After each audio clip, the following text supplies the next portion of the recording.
In this video, I'm going to share with you my 10-step process for out-of-town buyers.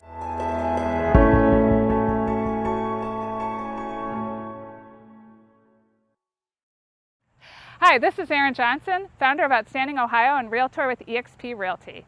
I was born and raised and have lived my whole life here in Northeast Ohio. I've created these videos to share my love and knowledge of all things Ohio to help you understand that it truly is an outstanding place to live.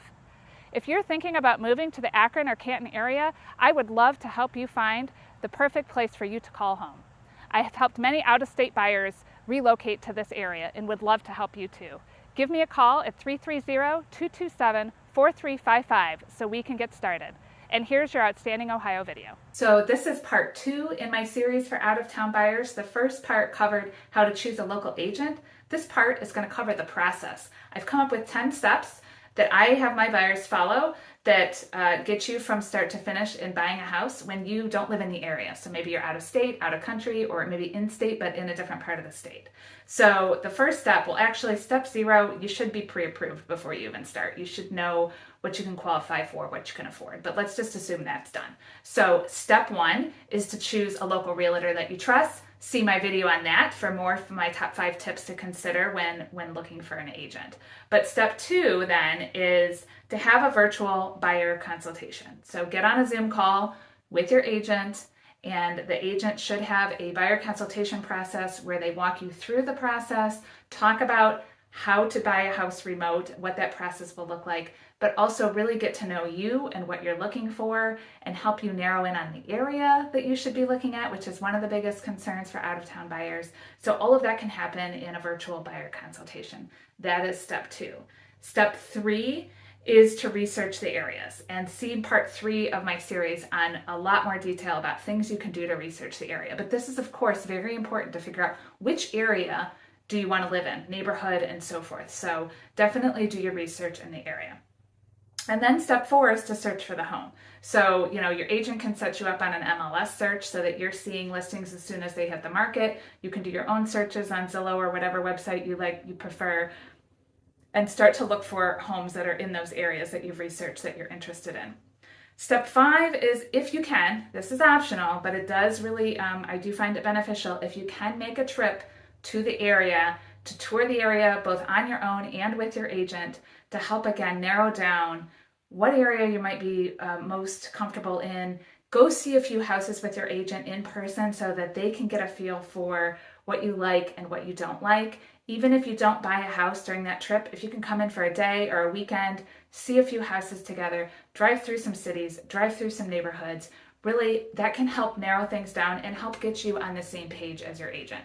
If you're able to find a house you love when you come into town and write an offer on it and get it, great. But a lot of times it doesn't work that way. And so it's just still good to come into the area, get a feel, get to know your agent, and your agent can get to know you and what you like. So if that's possible, I highly recommend making a trip into town. Step 6 is to do the virtual showing. So now you found a house online that you like. You look at the pictures, looks great, you read the description, you maybe do a little bit of Google mapping on, how far would it be to my work or to a school, or do I like the school system? You've done all your research, you find this home that's listed that you like, your agent can set up a virtual showing with you, you can figure out the technology to make that work, and walk you through the house. Make sure that your agent is not only pointing out the good things about the house, but also anything that might be wrong with the house, because it's a little hard to see. I do recommend, if you can, view it on your end on a computer so you're not looking at it on a tiny little phone, that you can see it a little bit bigger. If there's multiple people in the process, that you should all be looking at it at once, and so forth.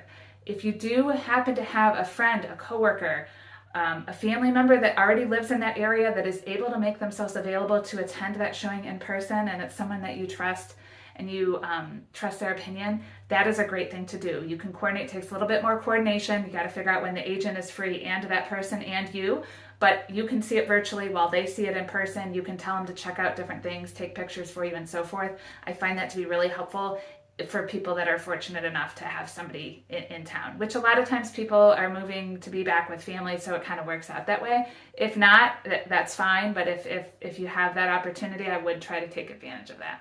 The other thing I like to do for my out-of-town buyers when I'm doing a virtual showing is a lot of times I will turn my phone on while I'm driving to the property, like when I'm getting close, so that they can get a feel for the city and the area and the neighborhood like leading up to the property. I also spend a lot of time like walking around the house and like sometimes up and down the street to see what the neighborhood looks like. You can get a little bit of that from Google Maps and stuff, but really to be able to see that as part of the virtual showing, I highly recommend having your agent do that for you, and also pointing out noises that they hear. So can they hear the highway? Is there a train nearby that you can hear?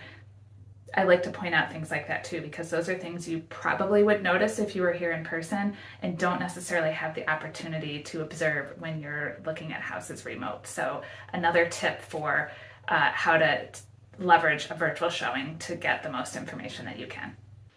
And then step 7, so you find a house that you like, you write an offer. Now I know this can be really scary. You're writing an offer on a home you've not seen in person. And that's where you have to trust your agent. If you had an opportunity to see homes with them, that really helps. Ask a lot of questions during that virtual showing, but you see a home that you like, you can write an offer that will get signed electronically. You don't have to be in town to write an offer, and submitted. And typically what I like to do is make my offers contingent, or recommend that my buyers make their offers contingent on an inspection. And if they have the opportunity to come into town for the inspection, then they can see the house in person, make sure that they love it. Of course, you're going to make sure there's no issues with the inspection. But if for some reason that you come in and you were like, oh my gosh, this isn't what I thought, you know, there is probably an opportunity to get you out of the deal at that point in time. Worst case, you may lose your earnest money. A lot of times you wouldn't. So, you know, we can talk more about that during the buyer consultation. But again, optional if your schedule allows for it and you can travel into town to attend the inspection, which is usually like a 2 to 4 hour window, a lot of time in the home to really check it out and get to know the home. That's great. If not, and you're still doing an inspection, I will be there for the inspection. I can, you know, zoom you in and point out some flaws or anything that comes up. Or we can also just get you the report afterwards and you can speak with the inspector and I can speak with you about what was uncovered at the inspection. So that's step 8 is the inspection. And then step 9 is the closing. So let's say everything goes well with the inspection, or you've negotiated some changes with the inspection and you get to the closing table.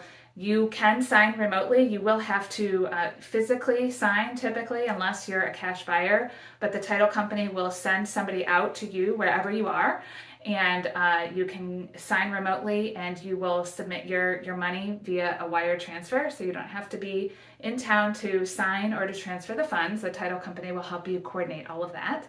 And then the last part, the exciting part, the possession, the day that you get possession, and the keys can transfer. If you don't happen to be in town that day, I can get the keys for you, transfer them into one of my lock boxes and give you the code for it so that whenever you come into town, you can go ahead and get right into your home if you don't happen to be in town already. So that is my 10-step process for out-of-town buyers.